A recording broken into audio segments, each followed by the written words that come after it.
Larga ng mga trending na mga balita sa umaga. Alam ko na alam mo eh. Just because kayo ang Supreme Court. You order me, I will not follow you. Lahat, hot na hot. Lahat, mabigat. Lahat, hindi papaawan. Yes, I'm willing to resign. I'm willing to be shot in front of the president. Larga Brigada. Brigada. Sa Brigada News FM. Tanungin mo si Dilima kung meron ba siyang bagong boyfriend. Kasi kung ayaw niya magbigay ng bagong boyfriend ng pangalan niya, ako ang magbigay. Non-stop sa pagbitaw. Non-stop sa paghataw. Larga Brigada. Ang programang ito ay hatid sa inyo na DriveMax Adult Herbal Capsule. Tatagal ka ba? So ganito na lang. Pati ako sasali ko, I do not need any security. I will go back to the Alunan doctrine. They're only allowed 1 or 2 security. Mga mayors pati governors, kung takot kayong mamatay, edi mag-resign kayo eh. Pero kung sabi ninyo na you go around with an entourage of 2-3 convoy tapos may armas, lalo na sa Mindanao, I do not want to offend, but that is true. Pagkawin nyo travel with 10 cars, 15 cars, puro armado, halos lahat yan may droga ka. Alam nyo, yung mga katwiran ninyo, hindi papasayan sa kukuti ko. Pasensya na po, Your Honor. Kahit na hindi ako nakatapos sa kolehiyo, yung mga katwiran ninyo, hindi uubra sa akin yan. Gusto kong maging prangkahan tayo. Para akong maiyak parang maiyak na sa galit na ayun sabihin yung totoo. Tingin sa amin, isasarado namin yung mata namin, isasarado namin yung tainga namin para maniwala kami doon sa mga testimony ninyo. Matakot naman tayo magsinungaling. Dinala nyo pera sa bahay ninyo, tapos binigay nyo kay Dinal Kalima yung 18 million para ebidensya. And because of the extremism perpetrated by the Abu Sayyaf on the south, sabi ko, there will be a time that they would visit the island of Mindanao. We have to contain the fighting in Mindanao. We cannot just afford to allow them to spread because ang pinakadelikado dyan, yung mga scholars. Now I've heard we cannot afford to allow it to spread. It has nothing to do with Moro and Christian. They're just killing everybody. They're kidnapping Indonesians. Ang programang gumigising sa bansa. Ang tagabitaw ng mga balita. Larga Brigada.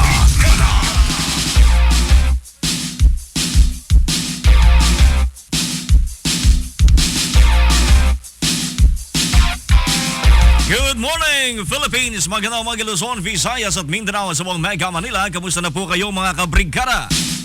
Kayo po ay nakikinig sa number 104.7 Brigada News FM National, the Music and News Authority. At syempre, sumasa inyo po ang Larga Brigada. Larga Brigada. Ngayon pong araw na ito ng Miyerkules po tayo today mga kabrigada, Febrero 1, 2017. Larga Brigada. Larga Brigada, mag-atid po sa inyo ng mga may init at mga nangungunang mga balita. Mga balitang hatid po sa inyo ng Dramax Herbal Capsule, Power Cells Herbal Capsule, NutriCleanse Herbal Capsule.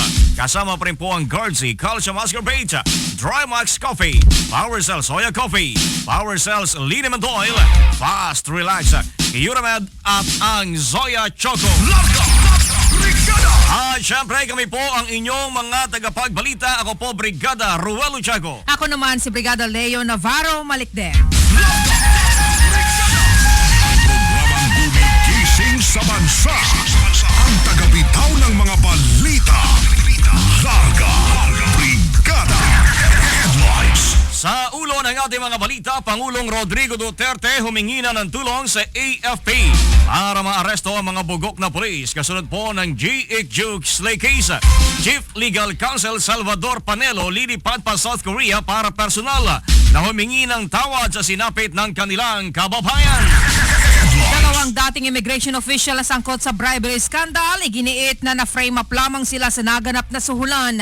Justice Secretary Vitaliano Aguirre naman nilinis ng mga sangkot sa iskandalo. Estados Unidos itinanggi ang pagtatayo ng weapons depot sa Pilipinas.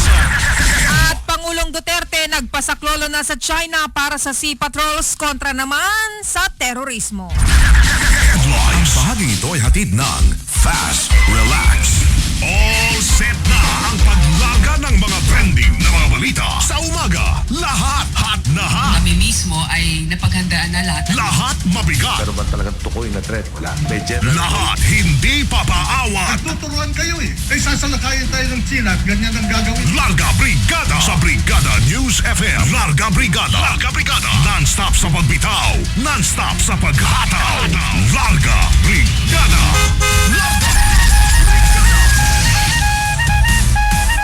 Muli po, magandang umaga mga kabrigada. At ngayon, narito po ang detalye natin mga balita sa Larga Brigada. Hiningi po ni Pangulong Rodrigo Duterte ang tulong ng Armed Forces of the Philippines sa paghabol ng mga tiwaling pulis. Sinabi po ito ng Pangulo sa kanyang talumpati sa tapat po ng mga na-promote na general sa Malacanang. Ayon kay Duterte, tumitindi na umano ang korupsyon sa kultura ng kapulisan at mananagot siya anya kung walang titingin sa mga abusadong pulis. Kaya let me reorganize the enforcement dyan sa drugs sa police. In the meantime, they would be arrested and I will order you to arrest. Kung hindi ko kayo ipasok sa laro, patay ako. Walang magtingin dyan sa abusadong pulis. The culture of corruption sa pulis matindi. And in the beginning, pati mga generals. So that's why if we are asking, bakit naman ganito kalawak? Long time ago, we were already in narco-politics, including the police. Samantala, inutos po ni Pangulong Oni Duterte ang pagbuwag sa anti-drug unit ng PNP matapos ang skandalong idinulot ng Kinafor ransom scheme ng ilang polis na kung saan ay ginagamit ng mga ito ang pinagting na programa ng gobyerno kontra illegal na droga. Mababati na inutos po ni PNP Chief Director General Ronald De La Rosa ang suspensyon ng anti-drug operations ng pambansang pulisya habang sinasailalim po ang kanilang organisasyon sa isang cleansing process. Mga kabrigada, makikisali na rin naman ang militar sa kampanya kontra illegal na droga ng administrasyon.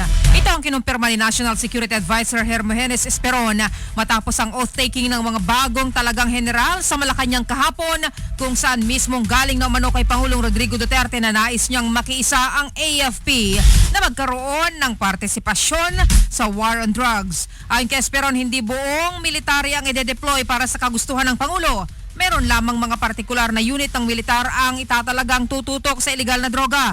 Sa oras umanong nakadeploy ng mga sundalo sa kanilang mga units, doon na magsisimulang arestuhin ng military ang mga drug personalities. Samantala, kaugnay naman ang muling pagbuhay ng Philippine Constabulary para sa laban kontra droga ng administrasyon. Sinabi ni Esperon na kailangan muna itong dumaan sa Kongreso. 4:10 in the morning mga kabrigada, 10 minuto makalipas po alas 4 ng lumalargang umaga. Oras na po naman sa atin ng Power Cells Herbal Capsule. Tuldukan ang sakit. Sa atin pa rin po mga balita mga brigada, inatasan po ni Pangulong Rodrigo Duterte ang kanyang Chief Presidential Legal Counsel na tumulak pa South Korea para personal na humingi po ng tawad sa sinapit ng kanilang kababayan na si Ji Ik-ju. Sa kanyang talumpati sa oath-taking ng mga bagong itinalagang general ng Armed Forces of the Philippines o AFP, inihayag ng Pangulo na sinabihan niya si Attorney Salvador Panelo na pumunta ng Seoul upang iparating ang good apology. Gate po ni Duterte, nasaktan ng labis sa mga Koreano, partikular na sa ginawang pag-flush sa toilet o toilet bowl ng mga abo ni G matapos itong i-cremate para walang maiwang ebidensya. To explain again and again, I had to apologize almost to every Korean who would come here, to the ambassador. At masakit daw sa kanila is talagang yung flushing down the drain sa toilet bowl. Nabati, nauna nang humingi po ng tawad ng Pangulo sa mga Koreano dahil sa pagkakapatay sa Korean national sa mismong loob pa ng Camp Crame na gawa mo noon ng ilang mga pulis na isinasabay sa kanilang kampanya kontra droga, mga illegal nilang mga gawain. Sa brigada ay pinagtataka ni Senator Panfilo Lacson kung bakit bigla na lamang nawala ang halos gabi-gabi na naitatalang namamatay na mga drug suspects sa kampanya ng administrasyon kontra illegal na droga. Ito ay matapos suspindihin ng Philippine National Police ang kanilang Oplan Tokhang para bigyan daan ng paglilinis sa kanilang hanay, ngayong isinasabay na umano ng mga bugok na pulis ang kanilang illegal aktibidad sa naturang kampanya. Gate ni Lacson na aabot sa 10 hanggang 11 vigilante killings ang naitatala tuwing gabi noong aktibo pa ang Oplan Tokhang, pero ngayong wala na ito, himalang nawala rin ang mga pagpatay. Ito manong dapat o anya ay dapat na malinaw ng PNP. Tanong natin mga sarili natin bakit dahil ang covered lang ng instruction ng Chief PNP dapat yung PNP. Bakit parang pati yung mga vigilante sumunod na wala sila napatay, walang riding in tandem, walang pinasok sa mga shanties. Matatandaan mga kabrigada na itinalaga ng pulisya sa ilalim ng kanilang death under investigation ang mga naitatalang mga vigilante killings. Yun na nga mga kabrigada, ano ha? Yan na nga ang tinitingnan, di ba? Sabi natin, partner, tingnan natin kung ano magiging epekto nga nung suspension nung Oplan Tokhang. Pero alam mo may ano sila diyan, rason. Ang sabi matatalino na rin tong mga vigilante. Ayan. Para hindi sila ma-pinpoint. Tumigil din sila. Kumbaga sa ano lang partner, sa daloy ng mga tao, kung ikaw yung kriminal, sasabay ka sa agos ng mga tao. Ay, kayo talaga. Galing Hindi, magaling talaga naman yung mga criminals na yan. Correct. Yung mga gumagawa ng mga katarantaduhan. Ay talagang ang gagaling po, ang tataba ng isip ho ng mga yan, ang tataba ng utak ng mga yan. Nakagagawa sila. Kapag ka isang modus operandi, mga kabrigada, ay medyo gas-gas na. Medyo bistado na. sila. Meron na naman panibagong modus na naiisip po yung mga criminals na yan. Ibang klase talaga, matataba nga ho ang mga pag-iisip. Pero yun, so lusot pa rin partner pala ha. Ang ating Philippine National Police, hindi talaga sila yung kadalasan nagsasagawa ng yung summary execution, kundi yung mga vigilante talaga na maaaring sinasabay nga sa Oplan Tokhang. Sabi. Oo, sabi. Yan ang sabi mga kabrigada. Ay, nakaw! 4:14 in the morning. 14 na minuto na po makalipas ang alas 4 ang lumalargang umaga. Oras natin po naman sa atin yan ng Dramax Herbal Capsule. Samantala sa ating pa rin po mga balita mga kabrigada, malinaw manong gawa ng mga pulis ang ilan sa mga naitatalang pagpatay sa mga inihinalang drug suspect matapos pong walang naiulat na namatay ng ihinto ng Philippine National Police ang kanilang kampanya kontra droga para bigyan daan ang paglilinis ng mga tiwari sa kanilang hanay. Ito ang iginit po ni Senadora Laila de Lima. Saan ka pa? Siyempre, pag yung Senadora Laila de Lima ang napapakinggan natin ay kontra sa kapulisan yan at siyempre sa Administrasyon Duterte. Dahil mga kabrigada, 24 oras pa lamang nga po yung nakalipas ng ipag-utos ni PNP Chief Ronald Bato de la Rosa na itigil ang kanilang kampanya at tanggalin ang AIDG o Anti-Illegal Drugs Group, wala na pong naitalang namatay. Kaya kumbinsido si de Lima na circumstantial evidence na ito ang mga pulis ang siyang pumapatay ng mga drug suspects. Ganun na ba agad talaga? Kung halimbawa nga, yun nga ang katwiran naman ng pulis, huminto rin Correct. Huminto rin yung mga ibang kriminal na hindi naman talaga mula sa hanin ng PNP. Although, talaga po naman makikita rin natin na mayroon pong nasa sa hanin ng PNP ang nananatili pong bugok at nagsasamantala po sa kanila pong uniforme. Kaugnay pa ring balita mga kabrigada, hatid naman sa atin ng Power Cells Herbal Capsule. Tuldukan ang sakit.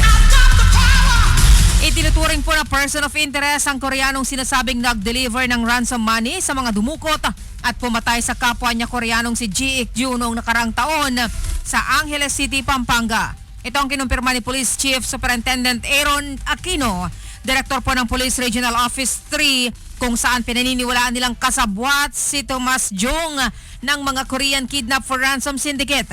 Nagsisilbi umanong tipster kapag mayroong Koreano na pwedeng pagnakawan at kidnapin itong si Jung. Na would-be victim na mga Koreano. So in short, pag alam niya na mayroong magandang biktimahin na Koreano, siya ang nakikipag-coordinate sa mga tiwaling pulis na pwede nyo nang kidnapin yan, pwede nyo nang nakawan, pagnakawan at mag-extort ng pera sa kanila. Samantala, dahil dito isasalang umano ang mga miyembro ng Police Regional Office 3 sa seminar at retraining nang sa gayon ay magbago ang mga pulis sa sangkot sa mga illegal na aktibidad. Value formation seminar at iba-iba pang mga programa para medyo magbago itong mga pulis na ito. Matatandaan mga kabrigada na nakasailalim ngayon sa restrictive custody ang pitong pulis na kinasuhan ng isa sa 3 Koreanong na biktima rin ng umano'y takhang for ransom at nirelieve na ng PRO3 ang 44 na iba pa nilang miyembro na sangkot din sa parehong scheme.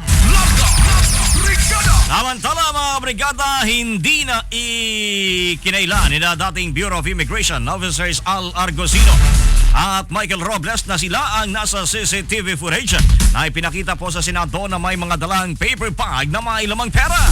Pero sa pagdinig kahapon ng Senate Blue Ribbon Committee sa bribery scandal na kinasangkutan na niya dalawa, pareho pong sinabi ng mga dating commissioner na na-frame up lamang sila ni na dating BI o Bureau of Immigration Intelligence Chief Charles Calima Jr. at retired police na si Wally Sombero na munoy emisaryo ng Chinese gambling tycoon ni si Jack Lam. Naging emosyonal si Argosino nang ipaliwanag nitong hindi siya humingi ng pera at tinanggap na lamang ng pilitin siya ni Sombrero na tanggapin ito para gawing ebidensya laban kay Lam na matagal na umunong nag-ooperate ng illegal na casino at hindi pa nakakasuhan. Pagkainin niyo ho, hindi ko malang hinawakan yung bags na yan, Your Honor. Siya ho ang nagdala. Ngayon, kung may pagkakamali ho ako, ay yung pumayag ho ako mailagay ito sa aking kotse. Pero sinabi ko nga ho sa kanya nung nasa elevator kami, sige na dyan na yan, kunin nating ebidensya. Pasensya na ho kayo dahil ang feeling ho ng publiko.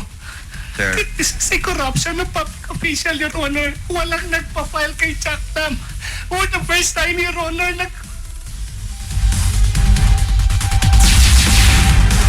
Kaiban, iginit po naman ni Robles na hinila lang siya ng kabrad niyang si Argosino at inaming hindi sila otorisado na magsagawa ng investigasyon laban kay Lam. Sabihin ko lang po ano yung nalalaman ko. Kung hindi man po paniwala na wala akong alam, napakahirap po naman sabihin sa inyo na alam ko to para lang masatisfy ko mga gusto ng mga makarinig. I have to be candid. Oh, there's no authority under the law giving us that kind of power. Kaya po naman mga kabrigada ang magkasunod na pahayag po ni na Argosino at Robles. Bakit na ulit sila nasuspinde, partner? Nasuspinde? Oo. Hindi ba dito dahil nga dito sa kaso nito? Oo. Kaya sila medyo nalagay na nga sila sa spotlight at ayun, naging controversial na yung kanilang mga pangalan. Pero hindi nila naisip, no? Lahat ng malalaking establishmento po, katulad nitong pinagtagpuan nila na resort and casino, may CCTV yan. Yan. Kung ano't ano man, merong pruweba or ebidensya na magsasabing nagkita kayo dun sa lugar na yun, kahit sabihin mong, kahit kunwari tinatanggi mo, hindi ko yung kilala, hindi kami nagkita, wala akong tinanggap, wala akong binitbit, hindi ko nga hinawakan. Nakita ka sa video. Yun lang. Ayun. Pero alam naman siguro, partner, mga abogado ito, mga ito ano ha? Alam nila na yung ganong kalaki siguro establishmento, merong may CCTV talaga. Alam nila yan. May security camera talaga yung mga yan. Baka kala lang kasi hindi puputok. Baka kala hindi puputok. Kung baka naman talaga. Pwede rin siguro. Pwede rin under investigation. Wala talaga silang intention para doon. Pwede. Pwede rin na yung sinasabi nila, bakit inuwi mo sa bahay mo? Iyon lang. Pwedeng ang lusot nila siguro yan, partner. Kasi kahit sa opisina, medyo duda ako sa mga nakapaligid sa akin. Pwede rin. Marami mga palusot. Marami talaga. At marami din namang pwedeng totoo, pwedeng hindi. Kaya hindi ako naging abogado eh. Madali akong mahuli. Madali mahuli. Kasi hindi ako masyadong marunong ako magsinungaling. Wala namang taong hindi marunong magsinungaling. Pero madali mong mahalata sa akin kapag hindi na ako kampante. Yun Hindi sanay. Marunong pero hindi sanay. Pwede na rin. Naka mga kabrigada, kaugnay pa rin balita. Hatid naman sa atin ang NutriCleanse Herbal Capsule. Iginiit po ni dating Bureau of Immigration Intelligence Chief Charles Calima Jr. na bahagi ng SIWAR o parte ng kanyang counterintelligence ang ginawa niyang paghingi ng 18 million pesos mula kay dating BI Commissioner Al Argosino. Kaugnay pa rin sa bribery scandal kung saan dawit ang Chinese gambling tycoon na si Jack Lam. Ito ay matapos banggitin ni Argosino na tinakot sila ni Calima na ilalabas sa media ang issue kung hindi magbibigay ng 18 million pesos para ibigay kina BI Commissioner Jaime Morente, Montulfo at isang Colonel Chan. Humihingi po siya. Tapos ang sinabi ho niya may mga pagbibigyan daw po. Si Commissioner Morente, si Montulfo, si Colonel Chan at Sombero, Your Honor. Ang sinabi niya na kailangan natin to para maayos yung problema kay Montulfo. And then sabi ko, sige, magkano yung nakikita mo? Sabi, 18 million, pwede na sir. Pero paliwanag po ni Calima, parte lamang ng kanyang counterintelligence Ang ginawa niyang ito para maging komportable si Argusino at isa pang dawit sa skandal na si Michael Robles na umamin sa kanya. Dagdag pa ni Kalima, nag-text siya kagad kay Justice Secretary Vitaliano Aguirre upang humiling na makipagpulong dahil napatunayan niyang tinanggap ng 2 dating commissioner ang pera. Since we cannot also conduct an open investigation sa kanila, nang tanungin sila tungkol dito dahil mga abogado naman sila and surely hindi naman sila aamin. That's why I went into yung pag-employ ng tradecraft so that I can get into their comfort zone para umamin sila, para mapagkwento sila sa akin ng komportable. Kaya nga po yung sinasabi na kinakantsawan ko sila, sinasabi ko na, sir, hindi nyo kasi ako sinasama. Ang mga kabrigada ay bahagi po ng pagtuturoan ng ilang mga isinasangkot sa bribery scandal sa Bureau of Immigration. Samantala, 4:23 in the morning, mga kabrigada, 3 minuto na po makalipas ang alas 4 na lumalargang umaga. Oras na pa rin po sa atin ng Power Cells Herbal Capsule. Tuldukan ang sakit. Mga kabrigada, inihayag po ni Justice Secretary Vitaliano Aguirre na mismo ang mga personalidad na sangkot sa Bureau of Immigration. Bribery scandal ang naglinis sa kaniyang pangalan. Kabilang sa mga tinutukoy po ni Aguirre, sina former Immigration Associates Commissioner Al Argusino at Michael Robles, retired Police Senior Superintendent Wally Sombero Jr. at former Immigration Intelligence Chief General Charles Kalima. Sinabi pa umano sa kanya ni Kalima na kahit siya mismo na tinanggal ni Aguirre sa trabaho ay nagsasabing wala siyang kinalaman sa suhulan na naganap sa ahensya. All the 4 personals involved in this case have proclaimed to high heavens that have no involvement in this 50 million bribery extortion incident. As a matter of fact, General Kalima, January 27, proclaimed my innocence in this incident to it. Ako nga mismo na tinanggal ninyo sa trabaho ay nagsasabing wala kayong kinalaman sa ginawa ni na Atty. Argusino and Robles. Samantala, kaugnay po nito habang sinasagawa rin na ang Senate Blue Ribbon Committee hearing kahapon ay nag-text sa kanya si Sombero, ang di umano'y middleman ng gambling tycoon na si Jack Lam. Sa binasang text message, nakasaad dito na kinakatigan ni Sombero ang mga pahayag ni Kalima na malinis si Aguirre at malabo itong masangkot sa suhulan. Sir, for the record, I'm watching the hearing. I have the same words as General Kalima texted you. I'm clearing you of any knowledge on this extortion scandal. I will be working on my best to attend the hearing. I already sent letter to Senator Gordon today. TY po. Ganon, nakapag-text pa pala ay nasa si Sombero, sinasabing nasa Singapore, pero nanonood raw siya ng hearing. Okay, sige, dahil yung hearing naman mga kabrigada ay naka-live at may streaming din po yan baka doon sa Singapore na sinasabi ko ng kanyang abogado kahapon na nadoon pa rin nga po sa Singapore kaya hindi naka-attend ito si Sombero kahapon doon po sa pangalawang hearing. Hinggil nga po dyan sa iskandalo na yan ng suhulan sa pagitan po ng mga bata po ni Jack Lam at ng ilang mga official po ng Bureau of Immigration. Ang programang gumigising sa bansa. Ang tagabitaw ng mga balita. Larga. Brigada.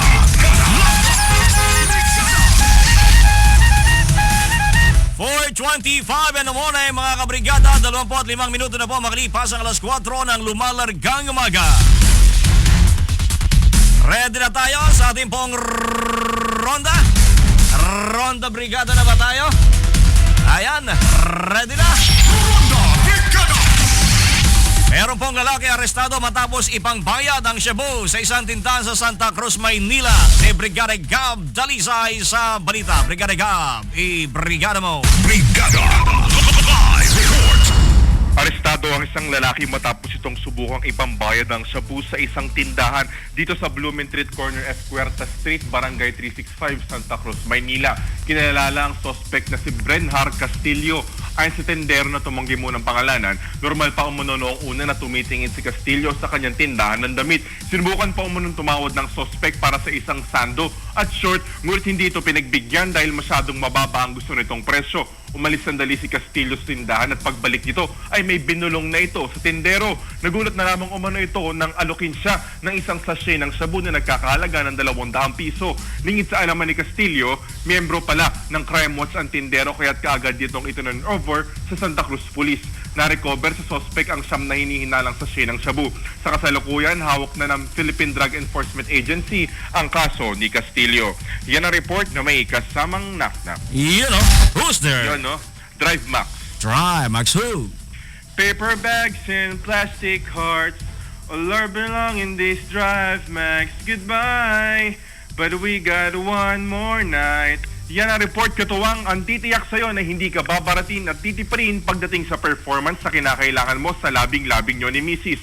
Drive Max Herbal Dietary Supplement Capsule. Tatagal ka ba? Para sa Larga Brigada, ito si Brigada Gabriel Dalisay ng 104.7 Brigada News FM National, the Music and News Authority.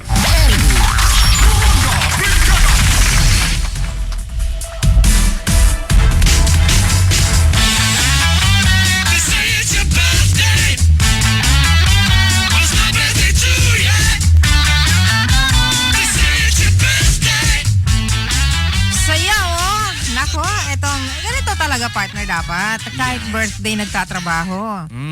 Pero happy birthday. happy birthday sa ating susunod na magre-report. Ayun o. Ito, 2 patay sa pamamaril sa magkahiwalay na insidente sa Pasig. Sino nagsabing wala ng patayan? Meron pa rin diba? Ayan o. O ito pa, yung lalaki arestado lang. Pero ito, patay. Si Brigada Mac Causari sa balita. Brigada Mac, birthday boy, i-brigada mo. Brigada Yes, Brigada Lee at Brigada Ruel, patay ang 2 biktima sa magkahiwalay na insidente ng pamamaril sa Pasig City. Kinilala ang unang biktima sa pangalan na Aldrin de Guzman, isang kilalang drug user. Bumulagta si de Guzman sa Guyubano Street, Barangay Manggahan, matapos siyang pagbabarilin ng 3 hindi pa nakikilalang mga salarin. Ayon sa mga residente na malapit sa lugar, nakarinig sila umano ng 4 na putok ng baril bago nila matagpuan ng balamig na bangkay ng biktima.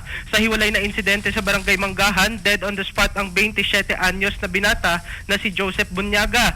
Ayon sa ulat, bumibili lamang si Bunyaga sa isang tindahan nang siya ay pagbabarilin ng hindi pa nakikilalang suspect na naka-face mask. Nagawa pa makatakbo umano ni Bunyaga sa ikalawang palapag ng tindahan, ngunit siya ay hinabol ng mga gunmen dito at dito na siya tinuluyan. Inamin naman ng ina ni Bunyaga na dating drug user ang kanyang anak, ngunit ito anya ay nagbago na kahit hindi pa siya sumusuko sa Oplan Tokhang.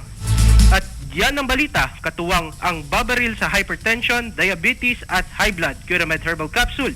Iwas high blood, Curamed kagad. Ito si Brigada Mac Causari ng 104.7 Brigada News FM National, the Music and News Authority.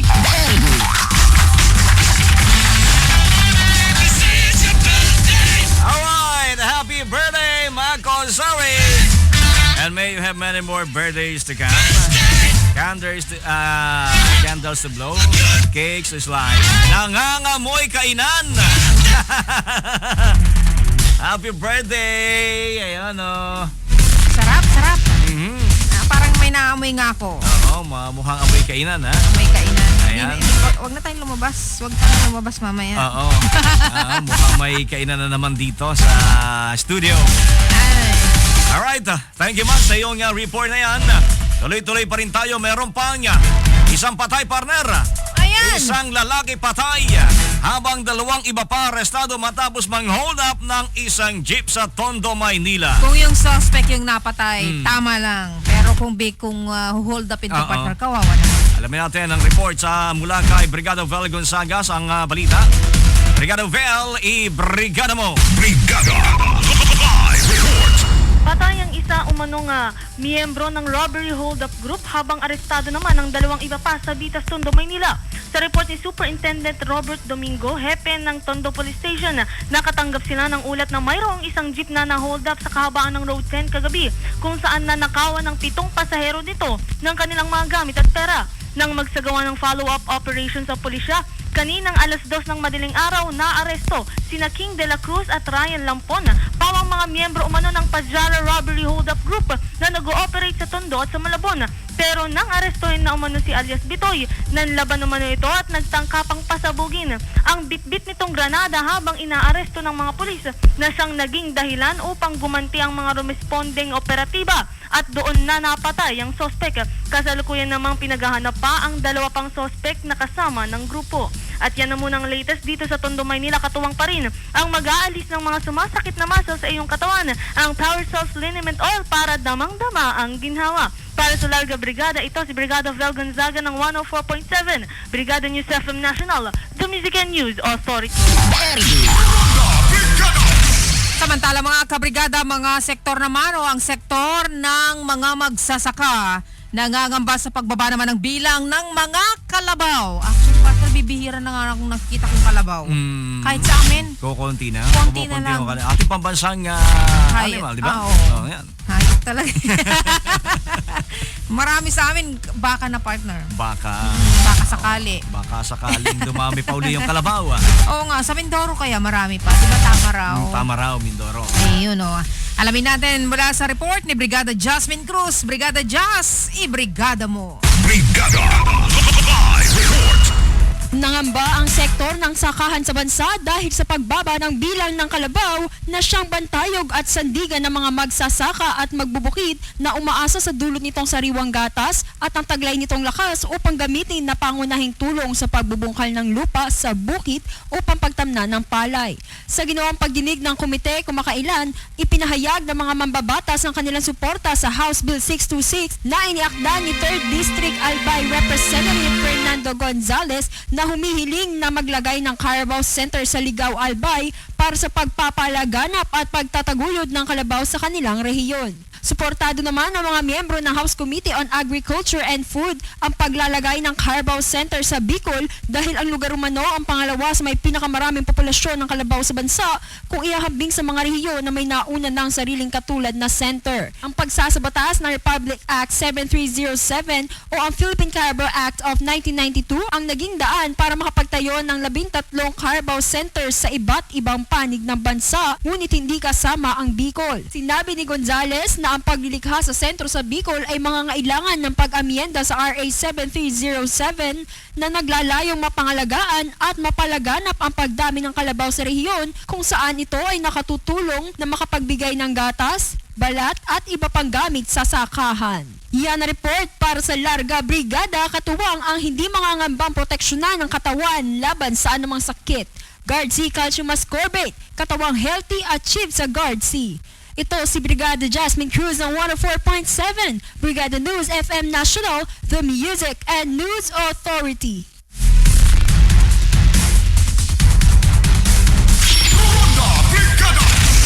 Thank you, Jasmine. Samantala, meron po namang fetus natagpuan sa lupo ng kahon sa Tanawan City sa lalawigan po ng Batangas.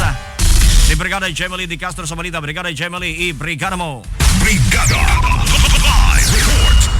Isang fetus ang natagpuan sa baggage counter ng isang gusali sa Barangay Poblacion 4, Tanawan City, Batangas. Ayon sa report, sadyang iniwan ng walang awang ina nito ang kahon na nakalagay sa isang eco bag sa gusali ng Century Homes sa naturang syudad. Isang araw na umanong iniwan ang naturang kahon at nang usisain ang laman nito ay tumambad ang lalaking fetus na may 6 hanggang 8 buwan ang edad. May timbang na 1.75 kilograms. Agad na inireport sa pulisya ang insidente na kasalukuyan pa ring iniimbestigahan. Nakalagak ang labi ng fetus sa Zenaida Lim Funeral Home sa Barangay Poblacion 2, Tanawan City, Batangas. Yan ang report, katuwang Nutri-Cleanse Herbal Capsule. Linis Chan, Sexy Chan. Ito, si Jamie Di Castro ng 104.7, Brigada News FM National, the Music and News Authority. Alright, thank you very much sa ating po mga largador sa inyong paglarga na yan sa ating Ronda Brigada. Ang bahagi ito ay hatid ng Fast Relax. Gising sa bansa. Ang tagabitaw ng mga balita. Larga Brigada. 4:36 in the morning mga kabrigada, 36 na minuto na po makalipas sa alas 4 na lumalargang umaga. Brigada International. Tuloy-tuloy tayo sa ating pong mga balita. Ngayon sa ating pong balitang international, sinibak na ni US President Donald Trump si acting US Attorney General Sally Yates sa pwesto. Ito ay naging desisyon ni Trump ilang oras makaraang questionin ni Yates ang refugee at immigration pa ng Pangulo. Ayon po sa White House, pinagtak sila ni Yates ang Department of Justice dahil nabigo nitong protektahan ng mga US citizens.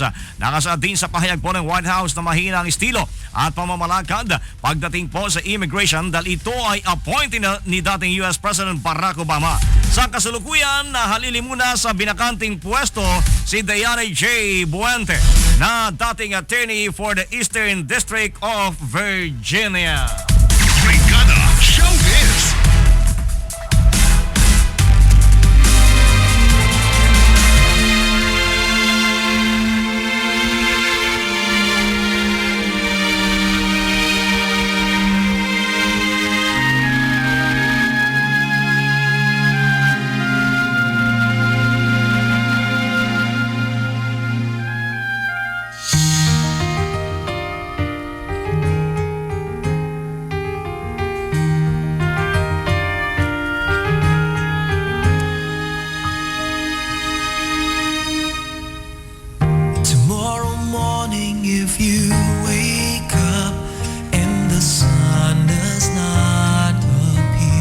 Ano ba ang chika natin, partner?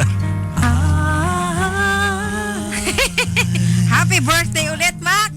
Happy birthday, Mac! Hi. After more than 3 months, ngayon lang ulit ako ay sa kanta. Bakit ba? Ay, pero, di ba, tama rin yung intro ng kanta, Tomorrow Morning If You Wake Up. Bakit daw? Pagising natin, marami ng mga kandidata ng Miss Yung nakauwi na. Ayun nga. Pero, nag-alisa na ba? Nag-alisa na, partner. Pero ang maganda noon, yung mga pahayag nila, mga statements nila bago sila umalis na mamimiss nila ang Pilipinas. Yung iba babalik, definitely we're coming back kasi ganyan na-enjoy namin ang hospitality, na-enjoy namin ang mga lugar. Yung iba naman ay natuwa, may mainiwang mga souvenirs, partner. Katulad nung isang ang swerte nung nakakuha, hindi ko naagapan yun. Charot. Ano ba yan? Yung gown ng isang kandidata, ibinigay sa isang maswerteng teenager. Talaga? Oo, kasi parang nag-post yata siya na parang kung sino yung mauuna or sino yung mapipili, ibibigay niya yung gown. Na pinangrampa niya, kulay blue yun eh. Talaga? Oo, diba, Si sabi Miss ko, ano yan? Sino ba? Basta yung isa pa naman, yung headdress niya, niwan niya sa UST. Diba? Ang galing-galing. Di ba mamahal ng mga headdress na yan? Oo, partner, pinagkagastosan nila yan. Tapos iniwan lang. Sana yung yung mabigat na bitbit ni Miss Myanmar, iniwan na lang. Kaso partner, siya yung nanalong Best in National Costume. So, malamang iaano yun sa kanila yon. Parang ilalagay din sa museum. Iyan. Well, anyway talaga, mga kabrigada, narito na po ang ating showbiz balita ngayong araw ng Miyerkules. Hatid sa atin ng Calcium Ascorbate Guard C para po yan sa kutis na makinis. Siyempre, at ang Panamed, ang bagong kakampi nating mga kababaihan laban po sa buwanang pamimilipit, sanhi ng dysmenorrhea. Hindi man nakuha, partner, ni Miss Universe Netherlands. Miss Universe Netherlands. Yes, Zoe Ivory. Zoe Ivory. Ang corona ay napanalunan naman niya ang puso ng maraming Pinoy. Actually, baka hindi lang Pinoy, baka worldwide pa ito. Matapos mag-viral ang kanyang Single Ladies Dance video. Napanood ba to? Oo, parang naka-formation sila, di ba? Correct. Siya sayaw ng sayaw. Tapos siya lang yung sumasayaw, siya lang yung gumagalaw. Oo nga eh. Parang aliw na aliw siya at talagang, ang tawag doon, ini-enjoy niya every moment. Diba? Nakuhanan po ito ng isang Pinoy netizen habang ginaganap ang 65th Miss Universe dress rehearsal sa Mall of Asia Arena. Rehearsal lang naman pala. Pero at kahit na, di ba? Siya lang talagang gumagalaw dun dun sa formation. Correct. Yun yung paraan niya ng pagpaparelax sa sarili. Siguro. Pwede. Sa sobrang pagod na nila. Yes. Ayon kay Miss Netherlands, nakasalukuyan po ay single ngayon. Labis siyang namangha dahil umaabot na sa 15 million ang views ng naturang video. Wow. Swerte naman ni girl. Una pong natutunan ni Ivory ang Single Ladies noong siya ay 17 years old pa lamang nang mag-perform siya sa gay wedding ng isang kaibigan. Kaya pala yung indak niya, partner. Hindi indak lang nang nag-e-enjoy eh. Indak talaga ng marunong sumayaw. Yes. Samantala, nangako po si Ivory. Kita mo? Isa siya sa mga nangako na babalik siya ng Pilipinas. Matapos ang ilang apila ng fans na huwag siyang paalisin ng bansa. Mag-artista ka dito. Pwede. Ganyan naman. Dayanara Torres. Ganyan naman yung mga yan, partner, di ba? Correct. Kung saan mabilis ang pag-angat ng kanilang career. Doon sila. Tignan mo si Sandara Park. Nag-start dito. Nung medyo nakaramdam na pwede na siya sa Korea, lumipat ng Korea. Star na siya ngayon doon. Si Dayanara Torres. Si Susmita siya, di ba? Mga nag-showbiz dito yan. Yes. O, kita mo? Si Sushmita Sen, partner, babalik daw kasama yung kanyang mga anak. Alam mo kung anong papasyalan niya? Sino? Cebu at Boracay. Sino nga ba yung naging jowa niya noon? Dayanara? Hindi, si Niogi. Si Michelle Van Aimeren, Miss Australia. Australia. Diba? Dito rin, nag-artista rin siya for a while, diba? Dahil kay Ogie. So si Miss Netherlands, very much welcome ka naman dito sa Pilipinas. Ayan. Sino yan? Zoe Ivory. Yes. Abangan natin, partner. Sino kayang magiging ka-love team niya? Yeah. Oy, marami pa pong kandidatang nagsabi na babalik ha. At so far, wala akong nakitang at narinig na negative comment mula sa mga sa mga kandidata at sa mga organizer ng Miss You. Ang Miss You president, 'di ba, si Sugart, partner? Sugart, okay. Ang sabi niya ay best show ever ang Miss You sa Pilipinas. Okay, talaga. Ang galing naman ng pagkakahandle talaga ng ating ng Philippines dito sa 65th Miss Universe. Correct. At congratulations din sa mga opisyal at tauhan ng Department of Tourism. Yan, syempre. At saka kay former Governor Chavit Singson. Di ba? Pero sabi nga nila, kahit may mag-finance, kung walang maayos na yung plano, partner, na susundin para ilatag, wasak ang kumbaga ang isang event. Bukod doon ay talaga naging na mapayapa at maayos lahat po ng mga event ng Miss You.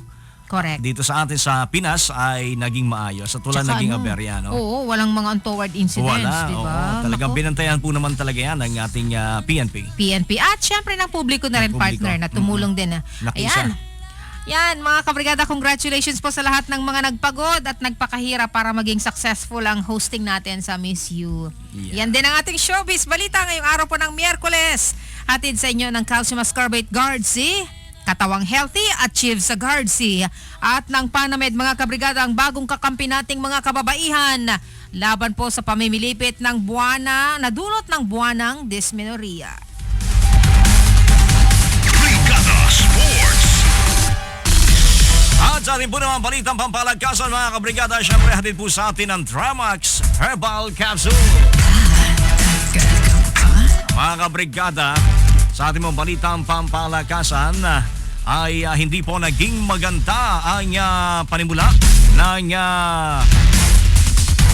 Malaysian Blue Stars sa 2017 Aspirants Cup nang sila ay matampakan ng 51 points ng Racal Tile Masters sa kanilang laro na nagtapos po sa score na 109-58,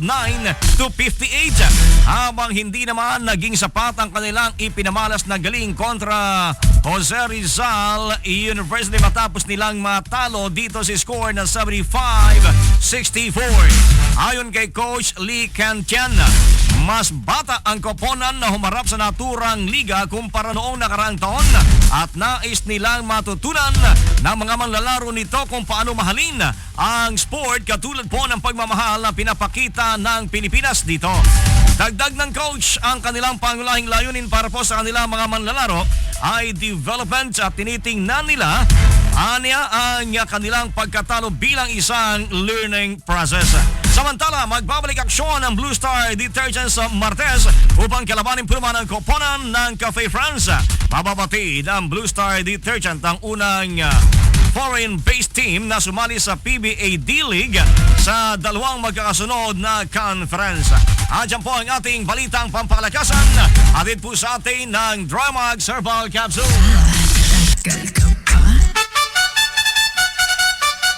4:46 in the morning, mga kabrigada. 14 na minuto na lamang po bago ang alas 5 na lumalargang umaga. Larga Brigada! Inyong napakinggan ang Larga Brigada. Maraming salamat. Ang